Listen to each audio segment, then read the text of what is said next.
Thermodynamic process, isothermal process, thermodynamic process, thermodynamic process की बात करता हूं तो सबसे पहला प्रोसेस जो हमें पढ़ना है iso thermal process. Isothermal process क्या होता है? जिसमें टेम्परेचर क्या होता है? कांस्टेंट है ना, और टेम्परेचर चेंज क्या आता है? जीरो आता है।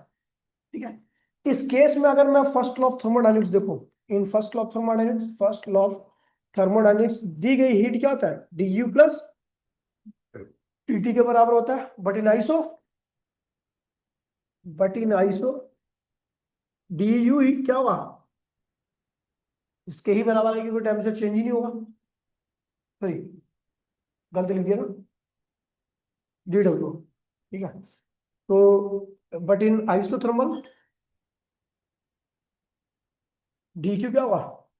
डी डब्ल्यू के बराबर होगा, क्योंकि टेम्परेचर चेंज होने वाला है ही नहीं। इसमें केवल क्या होगा? हीट दोगे तो सिस्टम क्या करेगा? एक्सपेंड करेगा सिस्टम। ठीक है, चलो एक्सप्रेशन,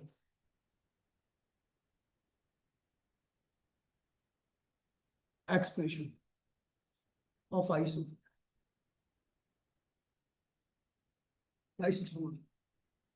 आइसोथर्मल प्रोसेस की हम एक्सप्रेशन करने जा रहे हैं। अच्छा एक बात देखो, कि हम जानते हैं पीवी इक्वल्स में क्या होता है?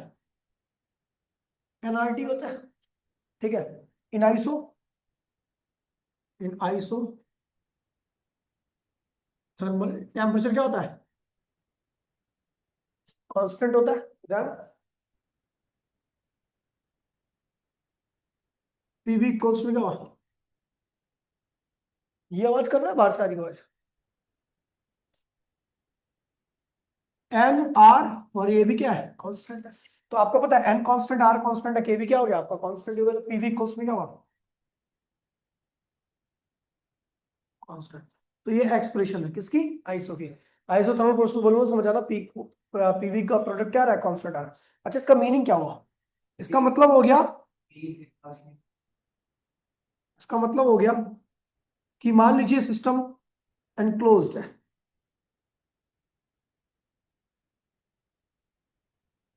पहले पिस्टन ए पे था, फिर कहा गया बी पर, फिर कहा गया सी पर। ये पिस्टन है ना।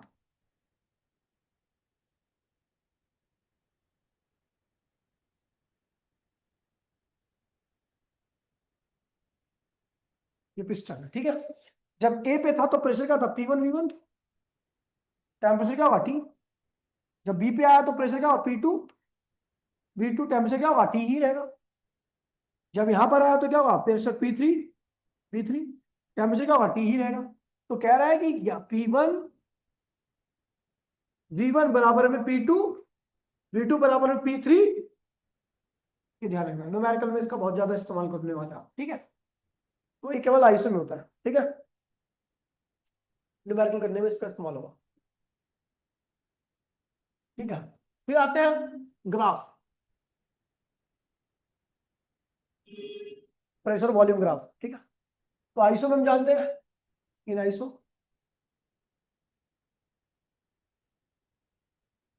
अगर मैं आइसोथर्मल की बात करूं तो पीवी क्या होता है? कांस्टेंट होता है। क्या होता है? तो पी इनवर्स में होगा, वी हो जाएगा। तो मैं ग्राफ बनाता हूं, यानी वॉल्यूम बढ़ रहा है लेकिन प्रेशर क्या हो रहा है? घट रहा है। क्या हो रहा होगा? ये एक्सपेंशन। लेकिन अगर मैं इसे देखूं, पीवी डायग्राम, इसमें क्या हो रहा है? प्रेशर बढ़ रहा है लेकिन वॉल्यूम क्या हो रहा है? घट रहा है। तो क्या होगा? कंप्रेशन। ठीक है, अब बात करते हैं area. Area of PV diagram क्या देता है? आपको याद है? Work done. वर्क डन क्या देता है? याद है ना, स्टार्टिंग में ही बताया था मैंने। एरिया ऑफ पीवी डायग्राम को क्या देता है? Work done. तो चाहे एक्सपेंशन हो चाहे कंप्रेशन हो, मुझे ऐसे करना,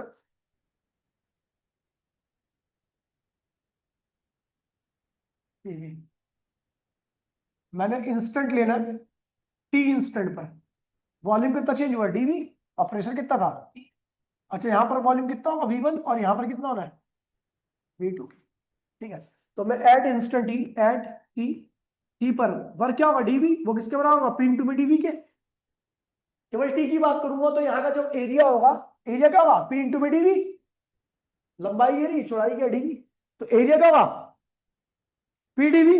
और पीडीवी क्या देता है आपको, एरिया क्या देता है वर्क डन देता है। तो भैया एरिया छोटा है तो वर्क भी क्या होगा, आपको यहां से लेके यहां तक का वर्क निकालना है, total work from V1 to, क्या करोगे इसको इंटीग्रेट करो, डी डब्ल्यू क्या होगा डब्ल्यू पीडीवी, यहाँ पे क्या होगा V1 और ये क्या होगा V2। ये आपका वर्क निकालने का पहले भी फॉर्मूला बता रखा है मैंने आपको, ठीक है। चलो हाँ, अब मैं निकाल रहा हूँ work done in isothermal. Work done बहुत इंपॉर्टेंट डेरिवेशन है, अभी करना लास्ट में। Work done in isothermal,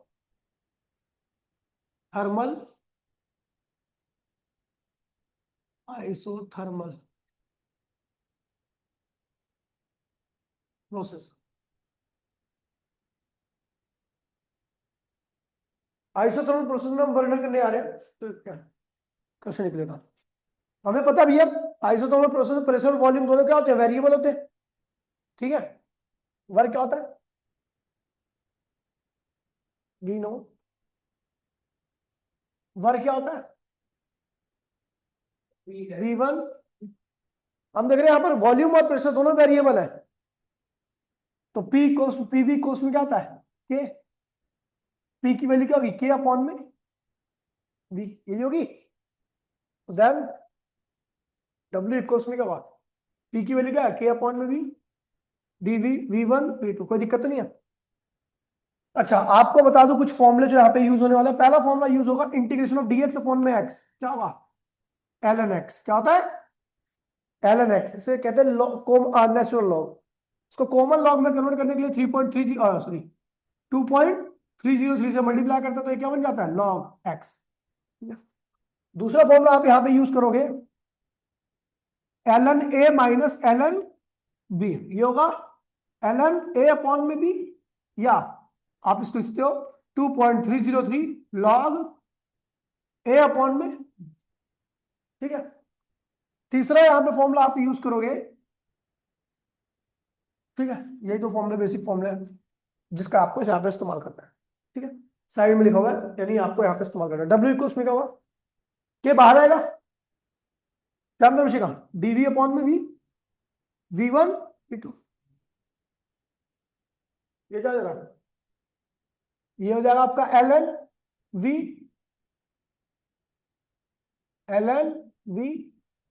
lower limit यहाँ पे के लगाना V2, ठीक है भैया। तो W इक्वल्स में के, ये देखिए ln, एक बार क्या होगा V की जगह पे V2, एक बार V की जगह पे कौन होगा V1। log a minus log b का फॉर्मूला क्या होता है V2 अपॉन में V1, ठीक है। अच्छा आप सबको पता है कि जो मैंने रखा था वो पीवी था, और पीवी किसके बराबर होता है के बराबर में पीवी था ना, और ये किसके बराबर होता है एनआरटी के। हमने के जगह पे लिख दिया, पीवी भी लिख सकते हैं या एनआरटी लिख देते हैं, और इसको 2.303 से मल्टीप्लाई कर देते क्या हुआ V2 अपॉन में V1, 2.303 NRT log V2 upon में V1, ये हो गया वर्क डन इन आइसो। अच्छा एक बात और देखो, नोट में लिखना, ये नोट में बहुत इंपॉर्टेंट बात बता रहा हूं, नोट में इन आइसो थर्मल प्रोसेस, अगर मान लीजिए एक्सपेंशन हो रहा होगा,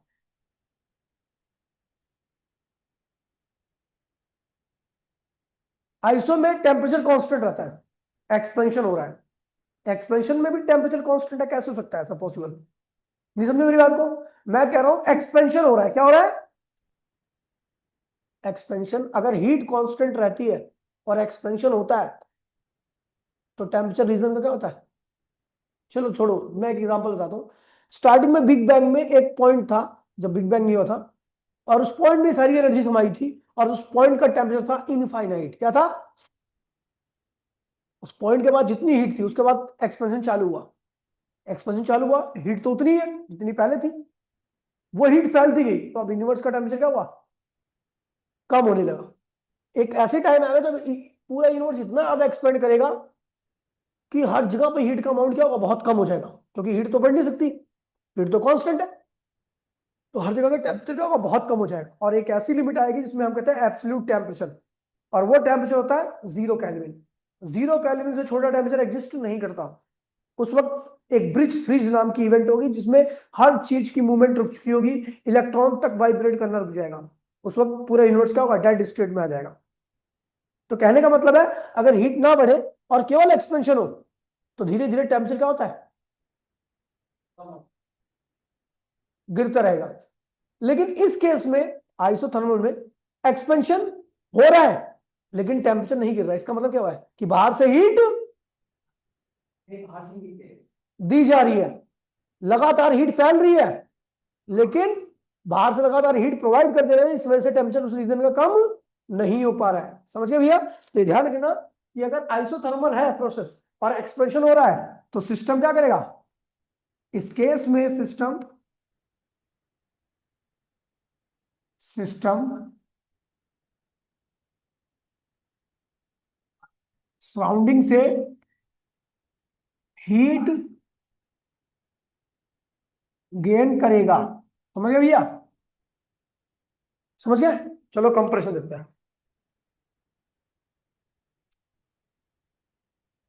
कंप्रेशन कंप्रेशन में क्या होगा? कि भैया हीट कम रीजन में कंप्रेस होती आ रही है। अगर हीट कम रीजन में कंप्रेस होती है तो टेम्परेचर बढ़ना चाहिए, लेकिन यहाँ पे टेम्परेचर नहीं बढ़ रहा। इसका मतलब सिस्टम लगातार क्या करे? हीट को लूज करे। ठीक है, तो कंप्रेशन में क्या होगा? इस case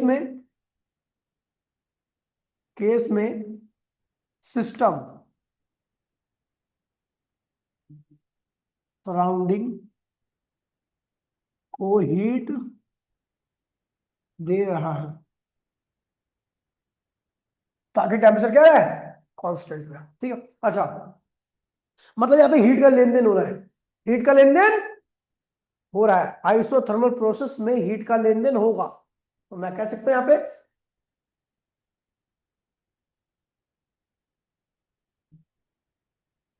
in isothermal process the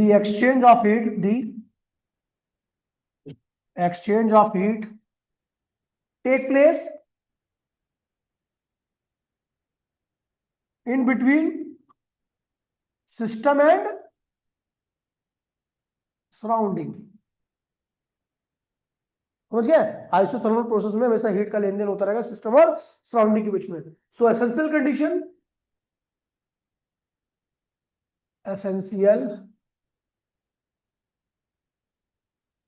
condition for isothermal process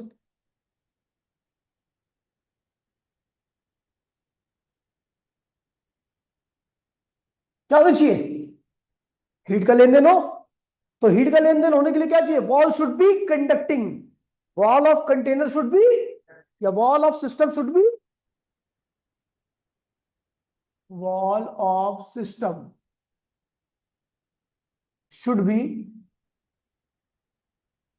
should be conducting, so that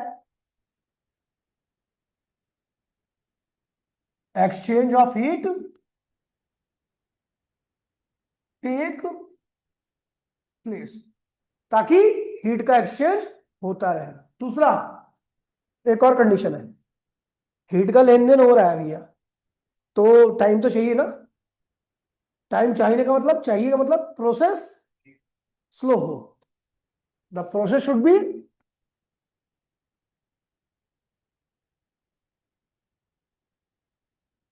be slow, so that there is sufficient time for exchange of heat, ताकि हीट के एक्सचेंज के लिए क्या मिल जाए हमें, सफिशिएंट टाइम मिल जाए। समझ गया?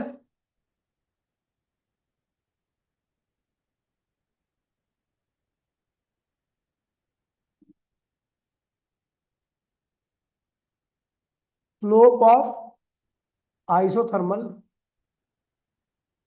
कर्व,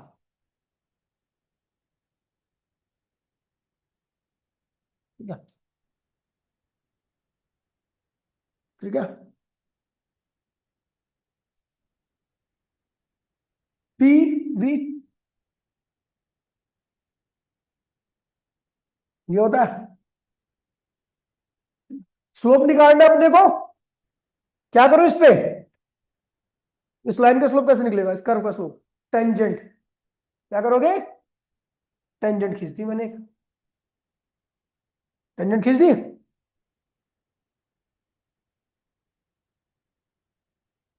थीटा, ये इसका स्लोप है। तो भैया क्या होगा, ये लाइन ऊपर जा रही है ना, तो ये क्या होगा, माइनस डीवी होगा, ऊपर जा रही है ना, मतलब लेफ्ट में आ रहा है, डीवी नीचे भाई ऊपर जा रही है, इसका मतलब वॉल्यूम कम हो रहा होगा, माइनस डीवी, और ये क्या होगा, ये क्या होगा, डीपी, तो स्लोप, देन स्लोप, स्लोप क्या होगा, माइनस डीपी अपॉन में डीवी, ये क्या होगा, स्लोप ऑफ आइसोथर्मल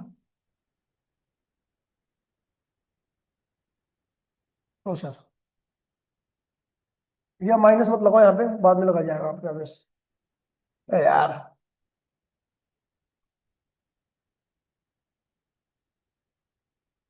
ठीक है, माइनस लगा रहा मैं यहाँ पे, ठीक है, स्लोप ऑफ आइसोथर्मल प्रोसेस। चलो निकालते हैं,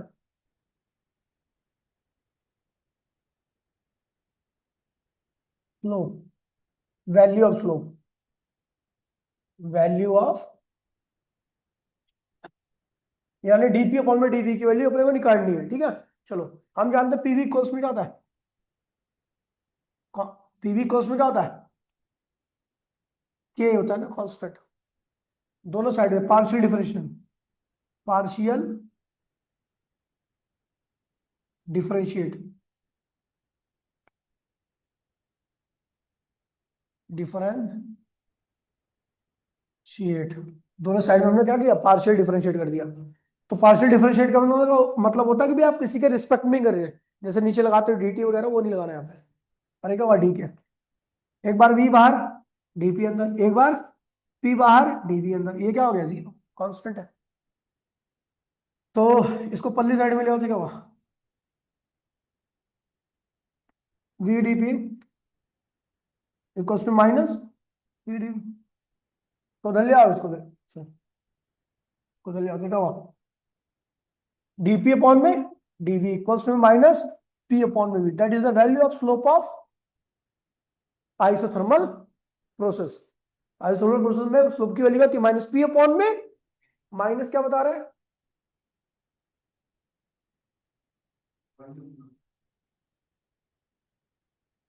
ये बता रहा है, है जहां प्रेशर बढ़ेगा तो वहां वॉल्यूम घटेगा। समझ गया, ये पूरा का पूरा आपका आइसोथर्मल प्रोसेस, पूरा कंडीशन खत्म होगी हर चीज, ठीक है।